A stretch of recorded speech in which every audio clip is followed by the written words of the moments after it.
Hi hello friends, welcome back to my channel. ಇವತ್ತಿನ ಎಪಿಸೋಡಲ್ಲಿ ಸಿಂಪಲ್ಲಾಗಿ ಆ್ಯಂಡ್ ಕ್ವಿಕ್ಕಾಗಿ ಆಗೋವಂಥ ಬಟಾಣಿ ಉಸ್ಲಿ ಹೇಗೆ ಮಾಡೋದು ಅಂತ ನೋಡೋಣ. ಇದಕ್ಕೆ ನಾನು ಓವರ್ನೈಟ್ ಸೋಕ್ ಮಾಡಿರೋ ಅಂಥ ಒಣ ಬಟಾಣಿ ತೊಗೊಂಡಿದ್ದೀನಿ. ಇದರಲ್ಲಿ ನಾನು ವೈಟ್ ಕಲರು ತೊಗೊಂಡಿದ್ದೀನಿ ಮತ್ತು ಗ್ರೀನ್ ಕಲರು ತೊಗೊಂಡಿದ್ದೀನಿ. ಮಿನಿಮಮ್ 8 ಅವರ್ಸ್ ಆದರೂ ನೆನೆಸ್ಕೊಂಡಿರಬೇಕು. ಸೊ ಅದನ್ನು ನಾನೊಂದು ಕುಕ್ಕರಲ್ಲಿ 2 ವಿಸಿಲ್ಸ್ ಬರೋ ತನಕ ಕೂಗಿಸ್ಕೊಂಡಿದ್ದೀನಿ. ನಿಮ್ಗೇನಾದರೂ ಇನ್ನೂ ಸಾಫ್ಟ್ ಬೇಕು ಅಂದರೆ 2 to 3 ವಿಸಿಲ್ಸ್ ಆದರೂ ಕೂಗಿಸ್ಕೋಬೋದು. ಸೊ ನಾನು ಏನು ಬಾಯ್ಲ್ ಮಾಡ್ಕೊಂಡಿದ್ದೀನಿ ಬಟಾಣಿನ, ಅದನ್ನು ಒಂದು ಪಾತ್ರೆಯಲ್ಲಿ ಹಾಕ್ಕೊಂಡಿದ್ದೀನಿ. ಇವಾಗ ಸಣ್ಣಕ್ಕೆ ಹೆಚ್ಚಿರೋ ಈರುಳ್ಳಿ, ಕರಿಬೇವಿನ ಸೊಪ್ಪು, ಹಸಿಮೆಣಸಿನ್ಕಾಯಿ ನಾನಿಲ್ಲಿ ಒಂದು 4-5 ತೊಗೊಂಡಿದ್ದೀನಿ. ಹಾಗೆ ಒಂದು 5-6 ಸ್ಪೂನ್ ಆಗುವಷ್ಟು ಫ್ರೆಶ್ ಕಾಯಿ ತುರಿ ತೊಗೊಂಡಿದ್ದೀನಿ. ಈಗ ಒಂದು ಬಾಣಲಿಗೆ ಒಂದು 2-3 ಸ್ಪೂನ್ ಆಗುವಷ್ಟು ಎಣ್ಣೆ ಹಾಕ್ಕೊಂಡಿದ್ದೀನಿ. ಹಾಗೆ ಉದ್ದಿನಬೇಳೆ, ಕಡಲೆಬೇಳೆ, ಸಾಸಿವೆ ಹಾಕ್ಕೊಂಡು ಚೆನ್ನಾಗಿ ಫ್ರೈ ಮಾಡ್ಕೊತಾ ಇದ್ದೀನಿ.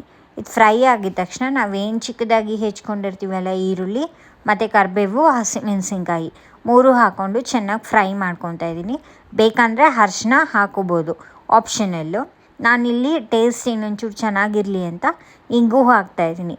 ಇಂಗು ಹಾಕ್ಕೊಂಡು ಚೆನ್ನಾಗಿ ಫ್ರೈ ಮಾಡ್ತಾಯಿದ್ದೀನಿ. ಇವಾಗ ಇದೆಲ್ಲ ಚೆನ್ನಾಗಿ ಫ್ರೈ ಆಗಿದೆ. ಇವಾಗ ನಾನು ಬೇಯಿಸಿಟ್ಕೊಂಡಿರೋ ಬಟಾಣಿನ ಹಾಕ್ತಾಯಿದ್ದೀನಿ.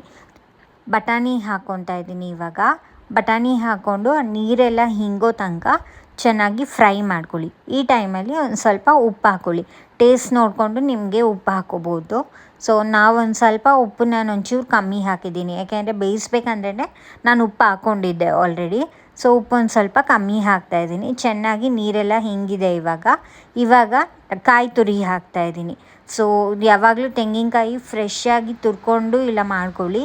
ಇಲ್ಲ ಅಂದರೆ ನಾನೇನು ಮಾಡ್ತೀನಿ, ಒಂದೊಂದು ಸತಿ ತುರ್ಕೊಂಬಿಟ್ಟು ಒಂದು ಗ್ಲಾಸ್ ಕಂಟೈನರಲ್ಲಿ ಹಾಕಿ ಫ್ರೀಝರಲ್ಲಿ ಇಟ್ಬಿಟ್ಟಿರ್ತೀನಿ. ಸೊ ಲಾಸ್ಟಲ್ಲಿ ನಾನೊಂದು ಸ್ವಲ್ಪ ಕೊತ್ತಂಬರಿ ಸೊಪ್ಪು ಹಾಕ್ತಾಯಿದ್ದೀನಿ. ಸೊ ಇವಾಗ ಕೊತ್ತಂಬರಿ ಸೊಪ್ಪು ಹಾಕಿದ್ಮೇಲೆ ಚೆನ್ನಾಗಿ ಒಂದು ಸತಿ ಫ್ರೈ ಮಾಡ್ಕೊಳ್ಳಿ. ಅಷ್ಟರಲ್ಲಿ ಆಲ್ಮೋಸ್ಟ್ ನೀರೆಲ್ಲ ಹಿಂಗಿರುತ್ತೆ. ಈ ಟೈಮಲ್ಲಿ ನೀವು ಒಂದು ಪ್ಲೇಟ್ಗೆ ಹಾಕ್ಕೊಂಡು ಸರ್ವ್ ಮಾಡ್ಬೋದು. Thank you for watching the video. ನಿಮಗೇನಾದರೂ ಈ ವಿಡಿಯೋ ಇಷ್ಟ ಆದಲ್ಲಿ like, share and subscribe to our channel.